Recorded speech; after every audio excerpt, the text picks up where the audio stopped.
Kun raadiyoo sagalee Oromooti. Raadiyoon torbanitti guyyaa 3 wiixata, roobii fi sanbata galgala sa'aatii 7 hanga 7 fi walakkaatti karaa dambalii gabaabaa meetir baandii 16 yookiin kiilooheezii 17,850 yookiin oromovoice.org darbu. Amma jalqaba. Kun raadiyoo sagalee Oromooti.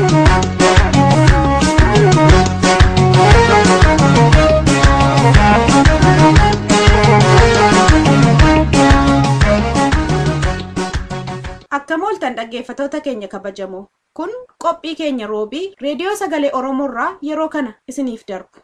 Qophiilee keenya beeksisuun kanan isin wajjiniin turu Anayyaantu Dameeti. Qophiin keenya har'aa oduu fi qophii mala jireenyaati. Muuziqaa torbees ni qabna. Hanga qophiin keenya xumuramutti akkan wajjiniin turtan isiniin affeera. Amma gara oduuttan isin dabarsa.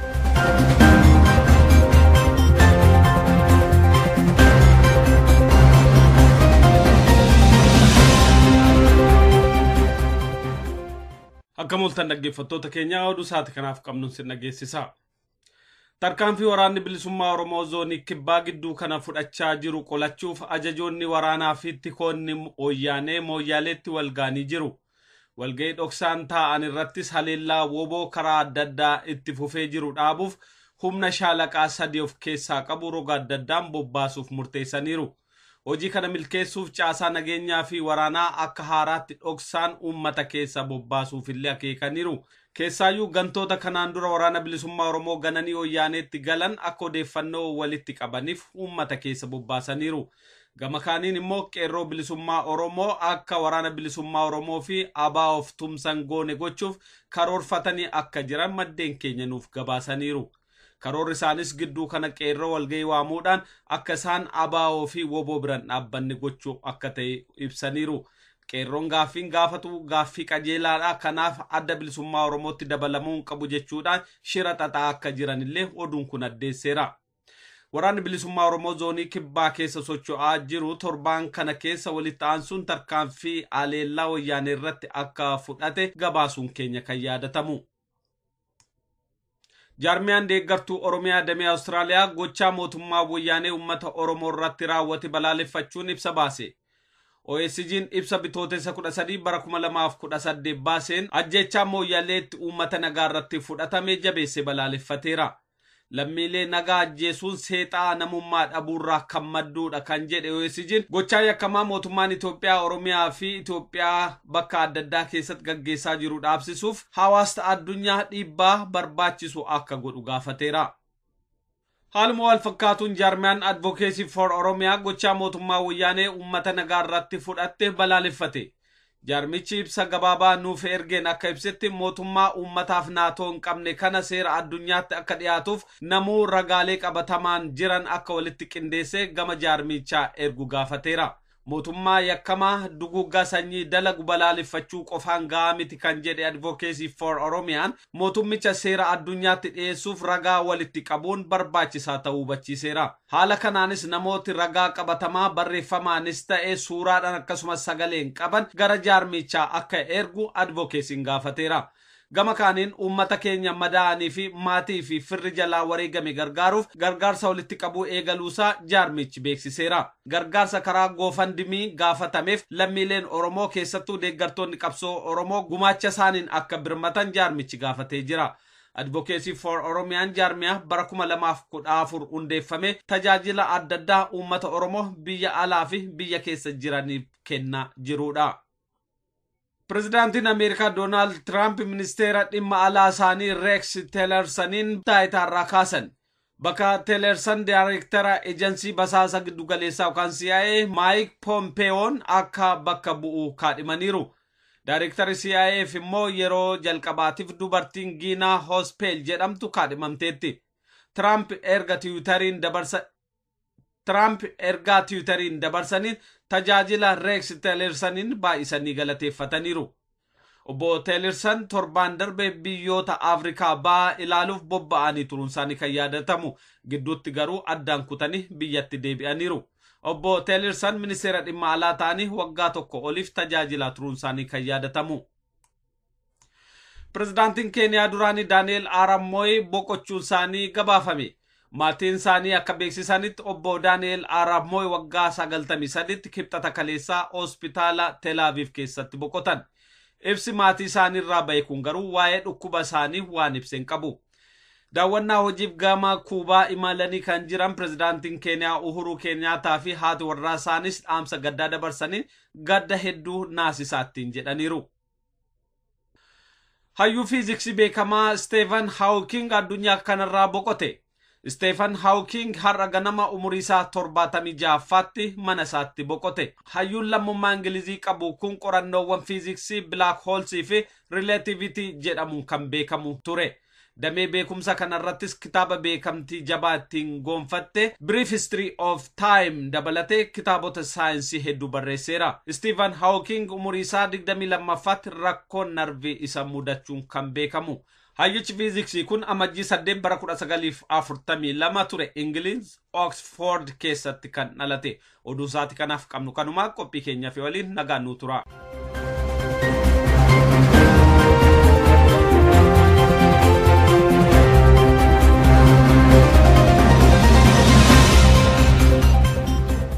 Amma immoo qophiin kan wallee torbeeti. Ittaansee sagantaan keenya idilee mala jireenyaatu dhiyaata. Amma gara walleettan isin dabarsa. Bakkal chachalaqisa biftuu dubaan bariitu saba koo gadaan keenya milkiin waa fagoon jirtu wajjin galma abbaa gadaan urjiin odaarraa iftu yoomiyyuu hawwiin keenya galma geessi malee naftu galma geessi malee naftu.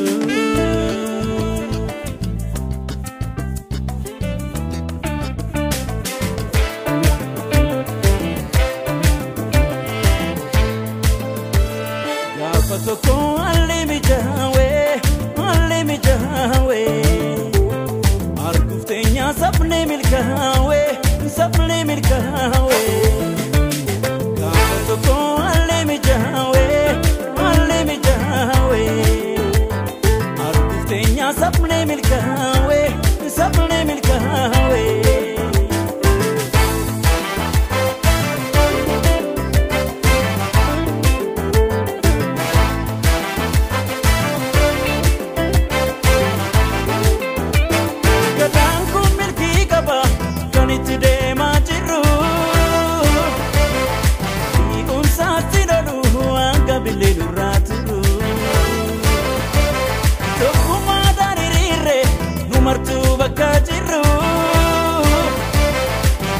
Tosi machudaaf guyyaa fagoon irraan jiru. Namni gaadanaata hunda fuwa bidhaafata kuusa baasodaata lafesaatti falmata. Namni gaadanaata hunda fuwa bidhaafata kuusa baasodaata lafesaatti falmata.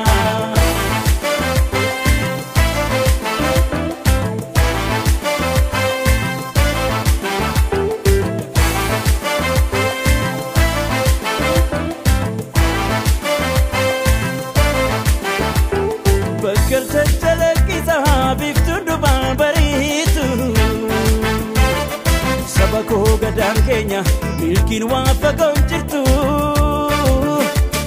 faajjiin galma abbaa gadaan urjiin odaarraa iftu yoomiyyuu hawwiin keenya galma geessi malee naftu galma geessi malee naftu. Gaafa tokko alli mijaawee argufteenya sabne milkaawee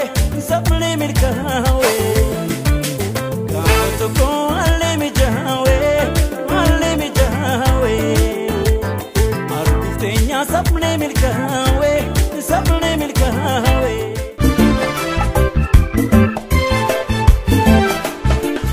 Kun qophii mala jireenyaati. Qophiin mala jireenyaa torbaan guyyaa tokko isin dhiyaata. Kaayoon qophii kana uummanni Oromoo beekumsa, ogummaa fi muuxannoo isaan barbaachisu argatanii akka murtee qajeelaa fudhachuu danda'an hunneessu. Akkam jirtu dhaggeeffattoota keenya, ani qopheessaan keessan Aliyyii Galatooti. Sagantaa addaa keessatti milkaa'uu ilaallaa jechuudha. Milkaa'uun maali?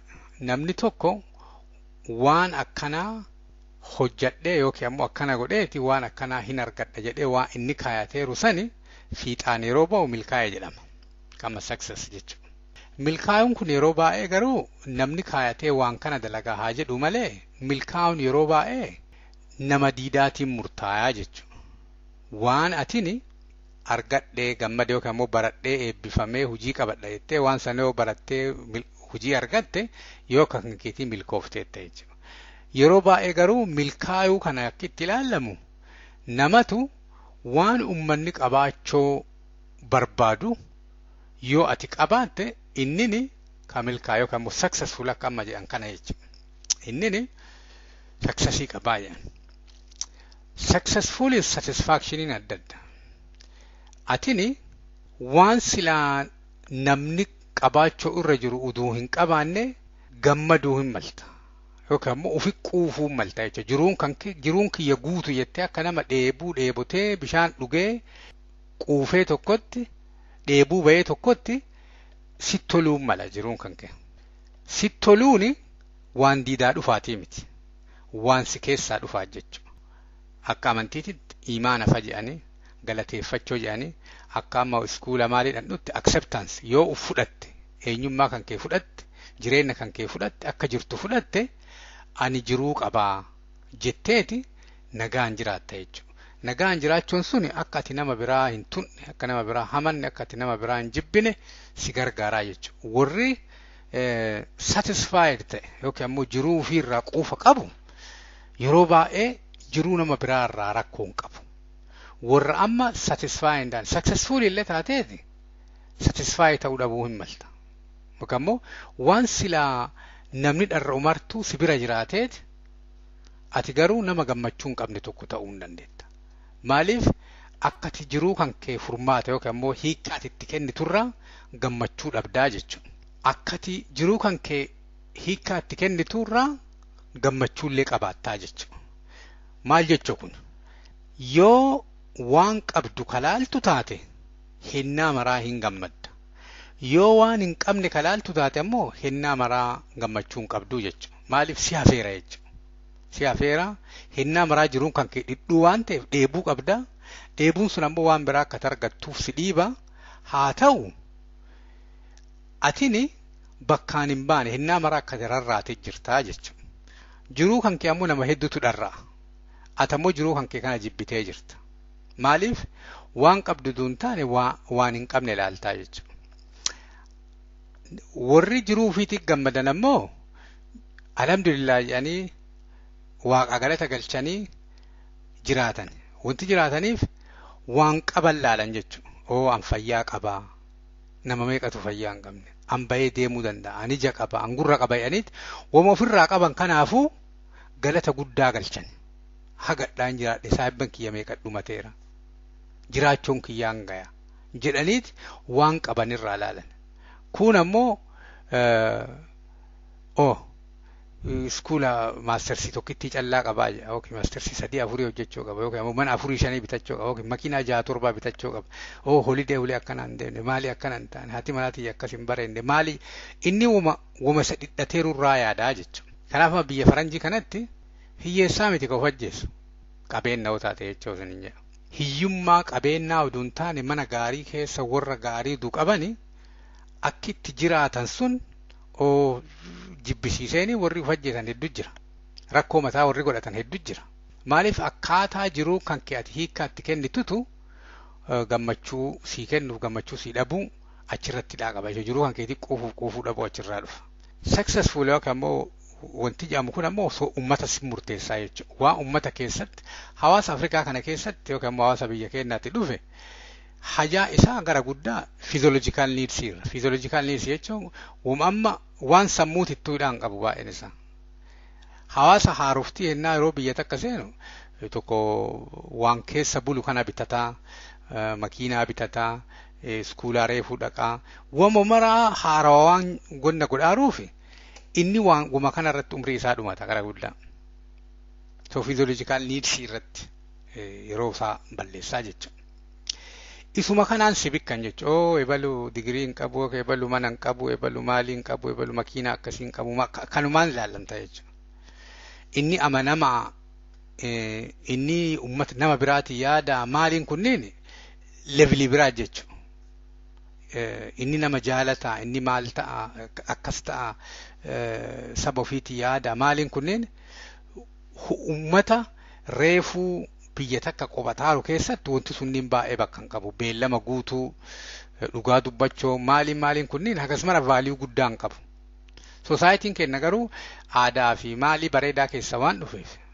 self actualization maaliif ummata rakkoo qabuu miti jechuu abbootiin keenya kanaaf background sanirraa waan dhufneef vaaliyuu guddaa qabnaaf nu beellama guutuu maal jechoo dhugaa dubbachoo maalii kanneen irra garuu amma society amma humna hin qabne maalii kanneen keessatti waan sanirraa namni rakkatu hin jiru milkaa'utti yeroo deebinu ka duraa ati hin milkaa'e jettee akka nama tokkootitti yookaan immoo akka hawaasa tokkootitti yookaan immoo akka saba tokkootitti hin milkaa'e jechuuf duraan bakka jirtu beekuu qabda bakka jirturraa eessa dhaqxeeti ka milkooftu fakkeenyaaf waggaa 5 kana keessatti waa akkanaa godhuu qaba jettee lafa keetteeti wanti ati godhuu barbaaddu sunniin lafa taa'eeti wanti atamma qabdu lafa taa'eeti jidduu atamma jirtuufi bakka ati dhaquu barbaaddu kana jidduu maaltu jira yeroo hagamii fudhata qabeenya akkamii barbaada beekumsa akkamii barbaada rakkoo akkamiiti jidduu kana jira eentu akka ati milkoofne barbaada eentu akka ati milkooftu barbaada haalli si tola ka jedhu kanneen cufa isaatu jidduu kana laalteeti yeroo hagamii akka hojjechuun sirra jiru waan kana fiduuf haala waan kana akka ati milkoofne si dhoggu jidduu kana waan akka risk management jechuudha balaa akkamiitiin narragaa rakkoo akkamiitiin narragaa rakkoon kun chance inni narragoo hagam probability isaa hagam yoo narragee fattam godha rakkoo amma dhufu kana yoo itti dhiise yoo maaltu ta'a miidhaa gamii narrageessa amma waan garii miidhaa garii fudhatteet ofirraa kafaluu hin dandeetta miidhaa garii ammoo tursiisuu hin dandeetta miidhaa garii ammoo ofirra dabarsuu hin dandeetta miidhaa garii namaan adda qoodamuu hin dandeetta so haala saniin waa'ee amma adda addaa rakkoo adda addaa si mudachuu danda'u akkaataatti maaneejii gootu lafa keettee dandeettii waan saniif si barbaachisu leenjii san fudhattee beekumsa waan saniif si barbaachisu qabaattee amala waan kanaaf si barbaachisu qabaattee wanti kun haala diidaallee ilaalta jechuudha kun amma waan kan keeti wanti amma raasaa jiru waan akka kunoo haalli siyaasaa maal fakkaata haalli teknoolojii maal fakkaata haalli soshaalii maal fakkaata haalli diinagdee maal fakkaata jettee waan diidatti waan kan akka ati milkoofne yookaan immoo rakkoo si uumuu danda'u yookaan immoo ati nutti dhimma baatee waan silaa yeroo dheeratti hojjettu yeroo gabaabaa keessatti akka hojjechuu dandeettu si gargaaru kan ni ilaaltaa jechuudha. Yeroo waa Oromootti deebinu wanti Oromoo kun yeroo baay'ee bilisummatti qaba. Uummanni Oromoo bilisa ba'uuf maal godhuu qaba? Yoo bilisa ba'e milkaa'aa jennu yoo bilisa ba'e uummanni kun hin milkaa'e hulee gaarii ga'e akka namaatitti addunyaa tanatti dabalame teessoo isaa qajeelatti addunyaa tanarratti mul'atte addunyaan tunillee isa walii hiriiroo uumatteeti namni isaa kunillee hulee barbaade addunyaa tanarra dhaqee baratee fedhuu jiraatee fedhuu daldalee akka inni jiraatu ta'uuf bilisa ba'uu qaba. Mootummaa ofii qabaachuu qaba. Mootummaa ofii hin qabaanne gandawii keessa jira. Gola namaa keessa ta'a. Achittuu ajjeesanii, achittuu hidhanii, achittuu reebanii, achittuu waan inni qaburraa fudhatanii inni milkaa'u bilisa ba'uu qaba. Yoo jenne bilisa ba'uuf maal godhuu qaba? Ka duraa bilisaan dura garbichaa jechuun uduun garboomneen dura bilisa turee jechuudha. Silaa garbicha ta'ee hin dhalatu. Yoo genereeshinii lamaa as jiru saanu kana taate malee genereeshinii amma kaakayyuu ababayyuun kiyya garbichaa miti jechuudha. Kanaaf akkamitti duraanuu garbummaa jala kufe jarri kunniin maaliin Oromoo tarteeti ummata hagana ga'u ummata akkana jabaa beekaa kana garbummaa jala kuffisuu danda'an. Isaa kana beektaa jechuudha. Fakkeenyaaf jarri kunniin yeroo sanitti qawwee warra Awurooppaa irraa argataniiti gargaarsa warra Awurooppaatiin Oromoo hedduu fixaniiti ummata kana cabsanii giddiin irra ta'aniiti biyya itti ijaaran jechuudha. Biyyi tunillee biyyi Itoophiyaa jedhamtu tuni waggaa 100 geettee hin jirtu. 1930 keessa konstitushiniin duraa maqaa Itoophiyaatiin barreeffamee jechuudha. So Itoophiyaa dura abbaan kiyyaan jira jechuudha. Maaliif 36 dura dhalate abbaan kiyya. So hangafa Itoophiyaati abbaan kiyya. So dheengaddumaa jechuudha dhiyooma kana. Eegaa seerri akkas nutti tumamee giddiin qawwee nu fudhachiisani maaliif nu'u waan jarri kun ittiin nu moo'eef horachuu qabna tokko ka dura. Yoo waan biraa waa isaaniin lolluun qabaanne ka dura nu'u waan jarri kun garbummaa jala nu kaa'een horachuu qabna. Meeshaa waraanaa jechuudha. Yoo wanti biraa ka ittiin lolluun jiraate hedduu jira yeroo ammaa. Amma addunyaan tun walii hidhamtee akka duriitii miti. Tokko sisteemni baankii, sisteemni telefoonaa, sisteemni bishaanii, sisteemni nyaataa maaliin kunni walii hidhameera. Ummata kana akkuma amma godhamaa jiru kana jechuudha. Nyaata warraa kutan torbaaniif jiraachuu danda'anii laata. Sisteema baankii isaanii yoo namni Oromoo hedduutu achi keessa hojjeta. Akkaawuntii isaanii kana yoo fuudhanoo jala namni amanee akka achi waan kaa'an. Bobaa yoo petroola amma akka amma hojii irra oolutti bobaa kana yoo dhuganii akka konkolaataan deemuu hin dandeenye. Konkolaataa kanaan imi deemanii kan nama fixan. Konkolaataa kanaan imi ka waan mara wanna godhan. Isaa kana bobaa akka hin qabaanne yoo dhuganu torbaanii cufuu danda'ani maaf dadhabama. Karaarra deemaa ima konkolaataan petroola fe'eeti. Dhogguma danda'amu. Ganda kana mara eeganii hin danda'ani jechuudha. Jibuutii dhufee agannee as seenu waraana meeqaan ajjabanii eeguu danda'an. Namni petroola oofu kun illee akkami uggeeyyuu oofa yoo haalli akkanaa jiraate. Nama isaanii ka oofisa keessa taa'ee magaalaa Finfinnee keessa taa'eeti nama deemaa fixaa jedhu kanneen akkamiin nagayaan bahee gala namni sunneen. Samii kanarra hin jiru namoonni sunneen akkamiin nagayaan bahee galuu danda'a. Yoo bittaaf gurgura dhiisanoo ummata kanatti irraallee bitu irraallee gurguruullee yoo dhiisanoo akkuma armaan dura godhamaa jiru jechuudha. Yoo namni walii galeeti afaan warraa didee'u torbaan tokkoof afaan akkanaan dubbannoo jedhanu afaan kanan dubbannu afaan mootummaa ittiin nu fixaaroo jedhanu namni martuu dide yoo gibiran kafallu jedhe namni martuu gibira mootummaan kafalaa jedhu kana yoo didanu yoo karaa hulee maraanuu cufannu yoo baanii hulee marattu waa maxxansanu alaabaa dhaabanu akka waa bilisa baateettu hulee marattu soqaatuma alaabaa baaftee hidhatta hulee adda addaatitti isa hiikaa oolani waa isaan godhanii dun taane ati kaatee innaa mara hojii kennuufii qabda jarri akka jarri dhamaatu waan amma jedhaaru kanneen mara akkamiin walitti qabaniiti koordineetii godhanii wanti kun deema. Maaliif haga isaan nu ajjeesaniif eeguu hin qabnu jechaaf jedha. Haga isaan amala badaa torbaan tokko turaa nu mul'isaniif eeguu hin qabnu. Nu'u itti fufneet waan kana godhuu qabna. Ofiillee kana godhaa jennee jara gaafachuu hin qabnu. Maaliif addunyaan illee homaa hin gootu. Addunyaan akkisiin itti hojjettu uummata nagaa kanatu si waliin bu'aa malee addunyaan maal nagoota maal naagootaarraa burqaa jechuudha. Foreign poliisiin biyya faranjii warri biyya jirtan hoo dhageeffataa jiraattan ati si ajjeesanii si goorra'anii namni rakkoo irraa qabu hin jiru. Warri siyaasaa akki isaa itti yaadan maal nu goota yoo waasii goone yoo waasii godhuu baanne ammoo maal nu goota. Isaan wuma lamaan kanarraa burqa foreign poliisii isaanii.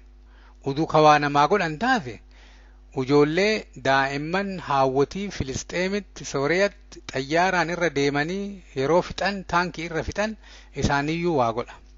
Yoo bifallee taate isaan turra addaata. Yoo lafallee taate lafa san irra itti ajamanii lafa keenya jaala. Kanaaf addunyaan hinnaa maraa nama jabaate waliin jirti. Yoo ati ka nama dhukkubsuu dandeettu taate si shelatti. Yoo ati nama jabaatee nama namaa waa godhu taate si waliin biizinasa godhatti.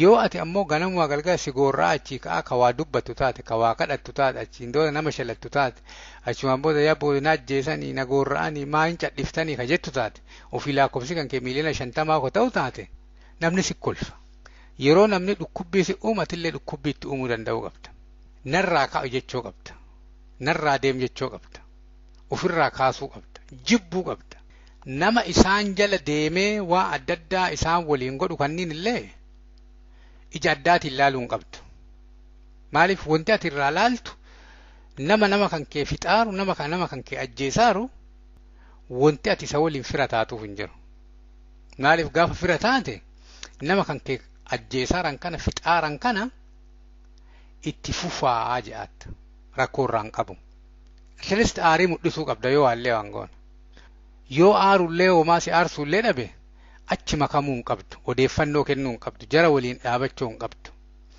kanaaf ummanni Oromoo tokko jaraa meeshaa ta'uu dhabu Oromoon milkaa'uuf bilisa ba'uuf ka duraa jaraa meeshaa ta'uu dhabu Oromoon meeshaa ta'uu yoo dhaabe hujiin cinaa dalagame jechuudha lammaffaa waan danda'e qabsoo tanaa gumaachuu qaba odeeffannoo kennee lolee qabeenya kennee karaa cufee waa dha'ee wamatee haa ta'u you have to do something bakka jirtutti waan dandeette godhuu qabda nama Oromoo ija keessa gara galtee waa Oromoo haasa'uu hin qabdu namni harkaanu qabu namni nama kenna fixaaru warra bilisummaan teennallee warra harka jirti isaantu garbummaa kenna yeroo dheeraaf akka nu garboofnu barbaadan garbummaan kenna ka dhuftu jarri nu dhiisee fi miti yoo nu bilisummaa barbaanne bilisummaa saniif hojjanne bilisummaan teenna dhufti jarri as garagalee armaan booda isin dhiibne duyyaan hin cadhiftanii galtanteettan jechuu qabeenya keessan illee isin deebifne nama keessan illee mana dhaatii baafne warra lafarraa ariinellee kunoo horii haganaa kennine nama ajjeefneefillee gumaa haganaa baafne yoo jedhani hin dhiiftan jechuu wanti kunniin bewaa isin waan nu bilisummaa barbaanneef nurra ga'eebe kanaaf bilisummaan kenna jara irratti hidhamuu hin qabu bilisummaan kenna nutti qaba furmaanni kenna jara harkan jiru jara kadhachuu hin qabnu jarri akka kadhatan hin jirtu jarri adada nu jabayannuun waa nuu kenniti adada nu laafnu nurra deemtee waa adda addaa gooti jechuudha kanaaf bakka danda'e bakka jirtanitti namni martuu Oromoon akka milkaa'uuf amala gaarii beekumsa dandeettii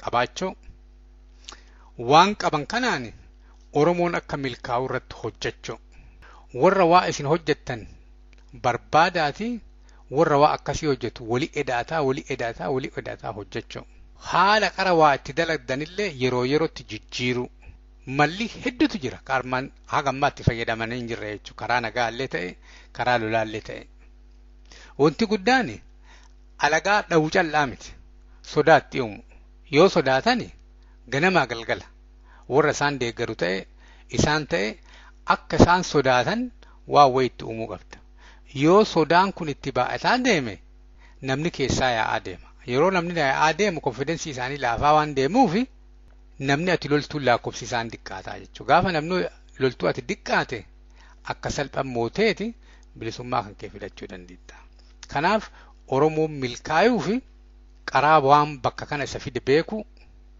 bakka kanarraa gara bilisummaatitti kaalkuleetii godhu hagam akka barbaachisu qabeenya dandeettii amala waan isa barbaachisu kanneen walitti qindeessu namni Oromoo martuu guyya guyyaan yeroo ribaa ka'u waa Oromoo bilisummaa geessu dalaguu isarra jira waliigalatti hin milkoofnaa jabaadhaa bakka jirtanitti waan dandeettan godhaa sagantaa mala jireenyaa kaadhaasuma rarraawwataa yeroo gaarii